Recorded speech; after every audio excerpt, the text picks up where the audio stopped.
Hi, everyone, and welcome to the special simulcast of the Neil Haley Show and celebrity interviews live from the Grotto with Greg Hanna. Greg, what's going on, man? How are you? Doing fantastic, Neil, and I'm so excited to talk to our next guest. Absolute. Our next guest is Emmy nominated and newly Emmy nominated actor E.T. Coming up with a milestone of 300 TV and films. Dee Wallace. Dee, thanks for stopping by. And I mean, I'm blown away. And you told me this each time we've come on and talked. You're like, Neil, I'm getting busier. More things are popping up. More work is coming my way. Explain more of that to us and what's happening. Well, first of all, I know what I want, and I love everything I do. And when those two things come together, knowing what you want, being clear, and most people think they do, but they don't, being clear about what you want, and then just feeling that beingness of love around it, the universe goes, okay, here's some more. Every once in a while, I have to go, all right, universe, I just need a little tiny break, not a big one, just a little tiny break. But yeah, things are popping everywhere, and my daughter just got married, and so it's personal and it's professional, and that's creates a really good balance in my life. Well, that sounds pretty amazing. That sounds like the perfect formula for law of attraction. Is that something that you study and that you're interested in or teach or? Well, absolutely, I teach it, but I think it goes beyond the law of attraction into the law of creation.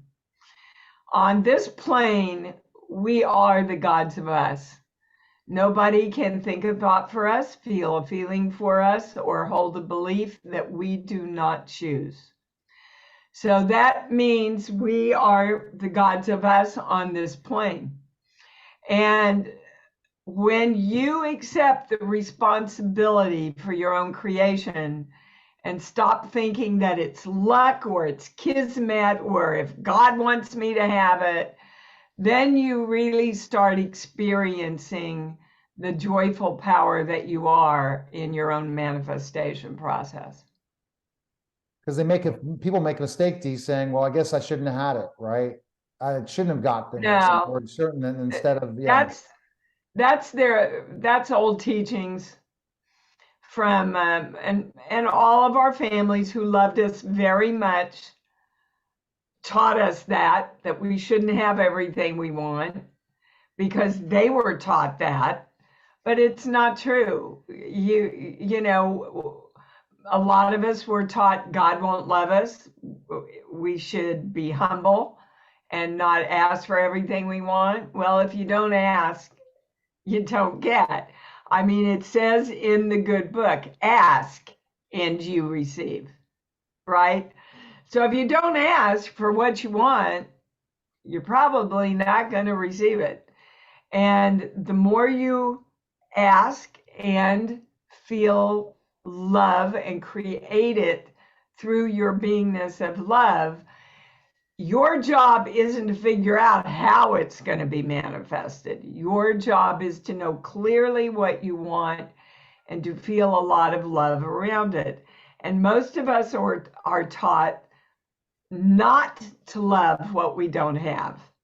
So we don't love the money that we don't have, but we all want more money, right?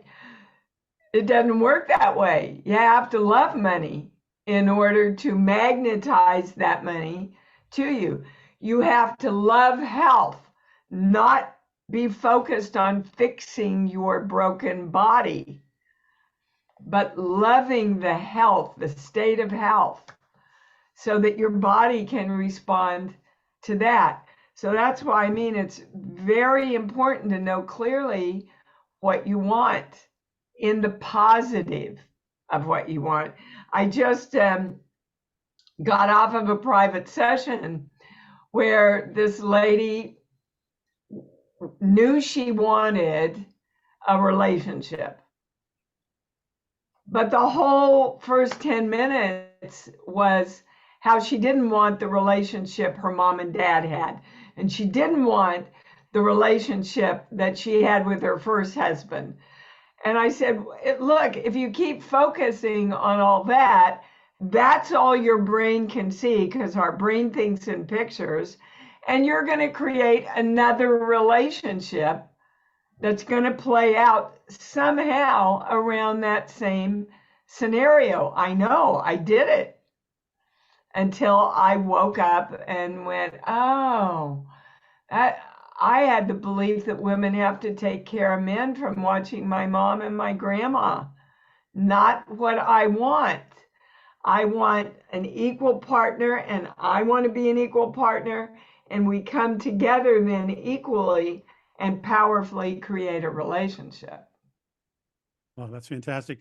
When did you, getting back to the law of creation that we were talking about, when did you consciously become aware that you had this knowledge of the superpower within you, you know, through your love and so on? Oh, you know, it's been a process. It's been a process of learning. Actually,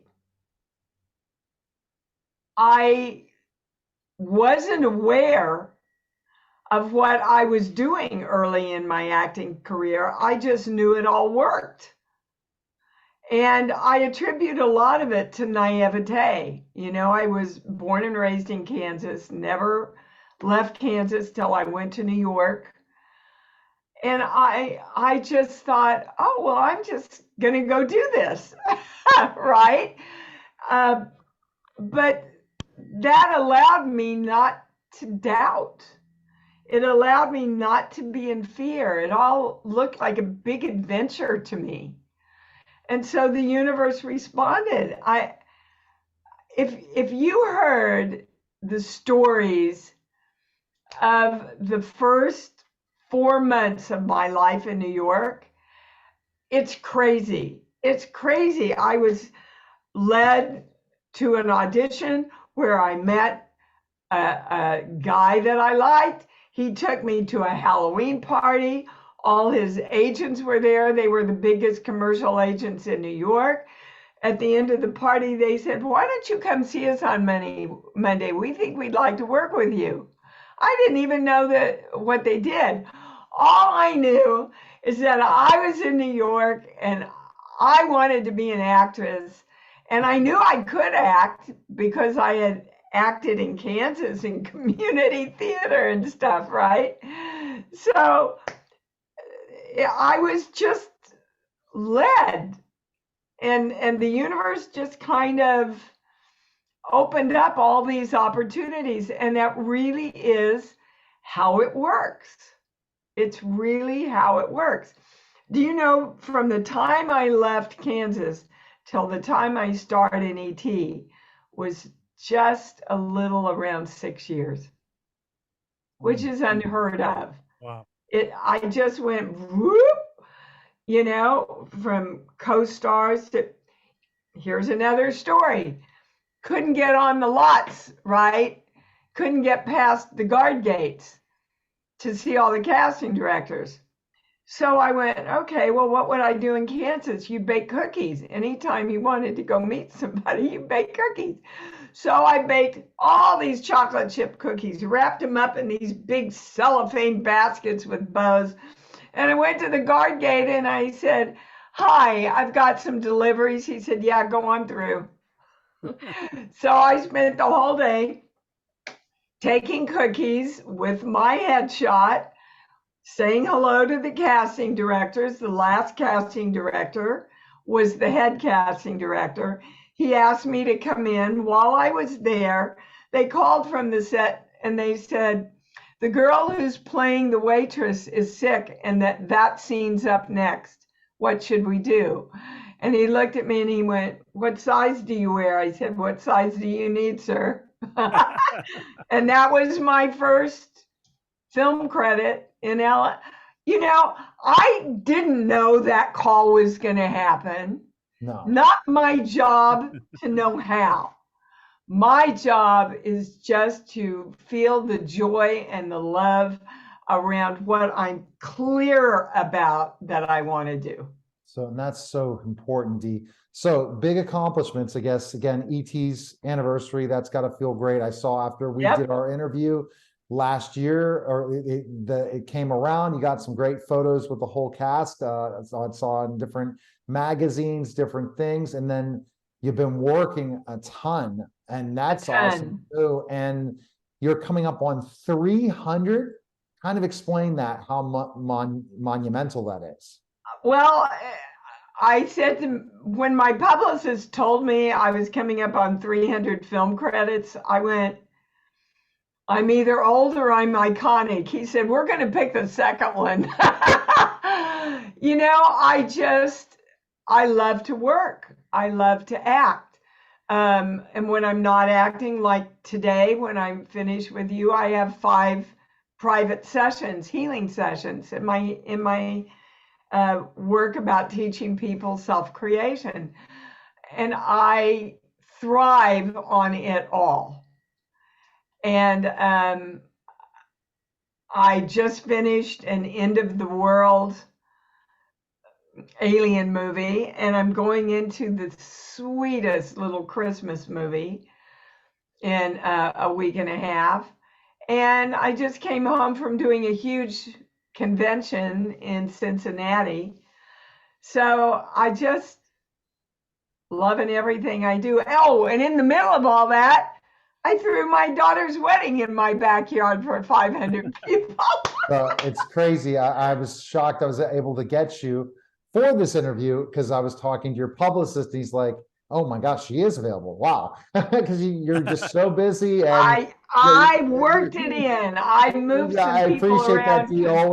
Dee and I have this quick story really fast that I ended up part of this competition, helping a group of guys from Spain. They were doing a world radio challenge, and Dee dialed in. It was really late at night. It was not as late in LA as it was in Pittsburgh. And we were talking to them, and it was quite interesting because they didn't know much about Dee, but they were doing the World Radio Challenge X amount of years ago. I still have that. Wow. Dee, I remember it like it was yesterday. It's amazing the journey that we're both on, and I'm so happy for all of your success. Greg has one more question for you, Greg. Go ahead. Okay. One more question. I might know the answer, but I want to hear an original. So Dee, what's the most important thing in life you feel you've ever learned? To love myself. I think that's the most important thing I could share with everybody, is we're just not taught to, guys. You know, and you're special, you're magnificent, you are the God of you here.